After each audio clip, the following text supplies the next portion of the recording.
Chapter 15. At a sale I found myself in company with a lot of horses, some lame, some broken-winded, some old, and some that I am sure it would have been merciful to shoot.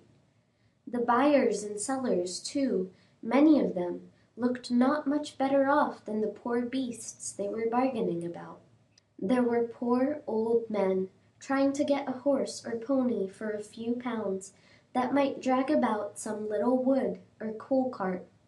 There were poor men trying to sell a worn out beast for 2 or 3 pounds, rather than have the greater loss of killing him. Some of them looked as if poverty and hard times had hardened them all over, but there were others that I would have willingly used the last of my strength in serving, poor and shabby, but kind and humane, with voices that I could trust.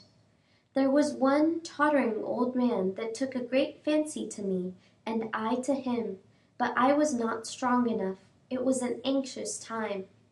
Coming from the better part of the fair, I noticed a man who looked like a gentleman farmer, with a young boy by his side.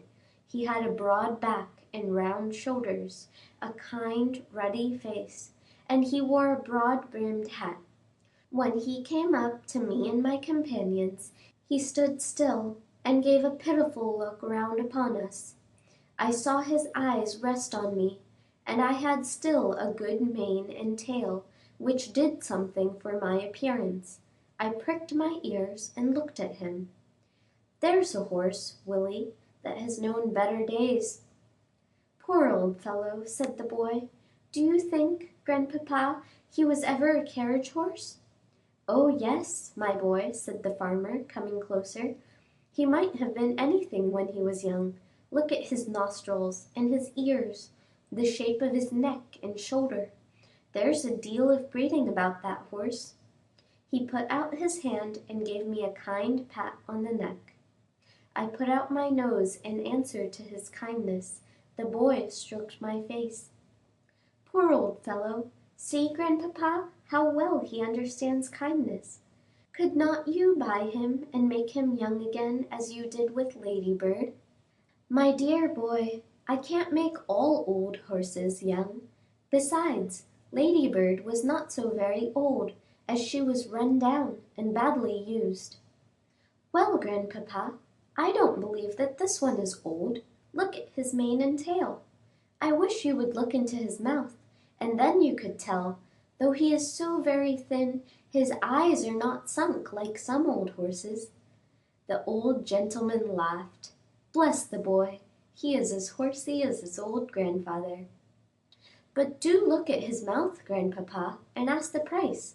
I am sure he would grow young in our meadows." The man who had brought me for sale now put in his word. "The young gentleman's a real knowing one, sir. Now, the fact is, this here 'orse is just pulled down with overwork in the cabs. He's not an old one, and I heard as how the veterinaries say that a 6 months' run off would set him right up, being as how his wind was not broken. I've had the tending of him these 10 days past, and a gratefuller, pleasanter animal I never met with, and 'twould be a gentleman's while to give a 5-pound note for him, and let him have a chance. I'll be bound he'd be worth 20 pounds next spring." The old gentleman laughed, and the little boy looked up eagerly. "Oh, grandpapa, did you not say the colt sold for 5 pounds more than you expected? You would not be poorer if you did buy this one."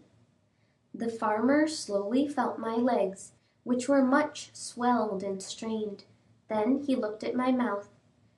"13 or 14, I should say. Just trot him out, will you?" I arched my poor thin neck, raised my tail a little, and threw out my legs as well as I could, for they were very stiff. "What is the lowest you will take him for?" said the farmer as I came back. "5 pounds, sir. That was the lowest price my master set."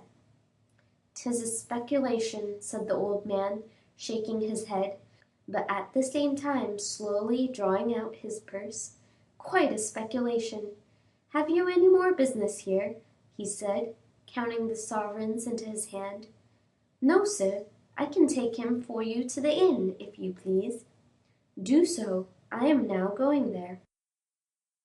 End of chapter 15. Recording by Prachi Pense, Wilmington, Delaware.